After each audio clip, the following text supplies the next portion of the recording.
Hold it closer.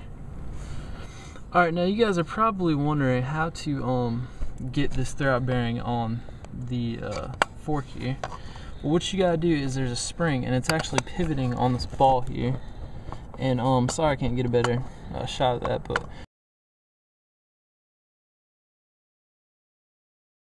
you're gonna have to reach behind the fork, and you can kind of see there. Can you get closer with the light? You can kind of see there the fork. Just disconnect one of the sides of the fork, and then closer to the left with the light. There you go. Yeah, just kind of disconnect that fork, and then disconnect it from the ball, and then pull it out and slide the throwout bearing on the fork. Now, when you go to put the pressure plate back in, you stick it on the alignment tool. It's kind of hard to see where I'm at, but you'll stick it in where the bearing is, and as you can see, the pressure plate is held on there with the tool, and then you will throw the pressure plate on over top of that, and then torque the pressure plate on to 19 foot-pounds, and you're gonna first snug all the bolts down, like I'll show you. Alright, and once you've got your pressure plate bolted back up to the flywheel with the clutch plate in between, you're just gonna well, first you'll start one pressure plate bolt in to hold the pressure plate to the flywheel, and then just kind of put all the other bolts back in, and then snug them all down, and then start tightening down in a sequence. You want to kind of do each bolt like 3 times, like work it out to where you do it like that until you eventually get to 19 foot-pounds.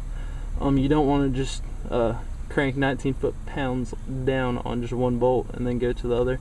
And then you're also going to be working in a crisscross pattern, like you're going to go from one down to that one, down to the next one, over there, there, and there.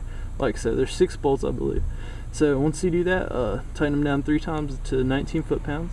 Then that's all there is to torquing your pressure plate, and then you'll have your clutch set in there, and then the transmission will be ready to go back in. Alright, and right here I have my torque wrench. This one's in inches, but it's going to be 19 foot-pounds or 228 inch-pounds. In my case, 228 inches. And basically I'll show you here in just a second what it looks like when you go to turn it. And this is the click style, so if you're in Sears or whatever, you're gonna look for a click style torque wrench. But I'll show you what it's gonna look like when I reach the torque. Alright, and I'm just turning the final turn on this bolt here, and you're gonna listen for the click. Did you hear that? So I now know that that bolt is at 19 foot-pounds, and that's how you put the torque on all your bolts. And the rest is pretty much up to you.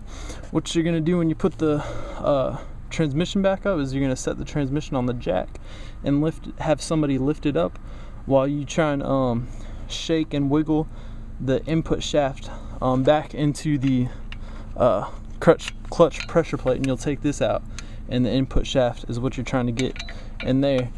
And once you get that back in, there'll be the pins also that you line up with the bell housing or whatever, and you slide that in, and then you'll stick a transmission bolt back in. And for the most part you can just do a good and tight torque spec, I guess, but if you want something to look at, I guess you could use like 40 foot-pounds. That's a safe number on most of them.